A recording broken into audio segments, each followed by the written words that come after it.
Guys আজকে আমরা শিয়ালদা যাচ্ছিলাম, তো শিয়ালদায় গিয়ে দেখি এখানে তো মেলা বসে গেছে।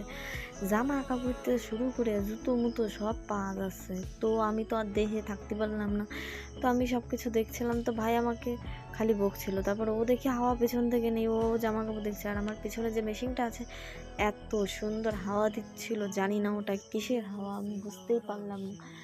তো এখান থেকে একটু দাঁড়িয়ে হাওয়া খাচ্ছিলাম, তো আর বাইকে নাগাটা করছিল। এত সুন্দর আর এত পরিমাণে গরম, সেদ্ধ হয়ে যাচ্ছিলাম গরমে। তারপরে বললাম যে ট্রেনের টাইম হয়ে গেছে, তাড়াতাড়ি করে ট্রেনের দিকে যাচ্ছিলাম। তো ট্রেনে গিয়ে সিট পাইনি, একটা দাদাকে বললাম দাদা একটু সাইড দিন।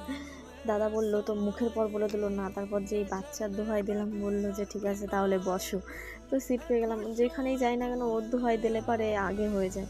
তারপর আমাদের হেলেঞ্চায় এসে একটু মোমো খেয়ে নিলাম, এত পরিমাণে খিদে পেয়েছে কি যে বলবো।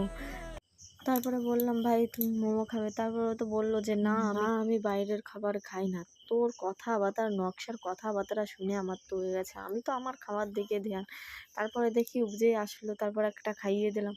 খাওয়ার পরে বললাম যে আমার ছেলেকে একটু দেখাও।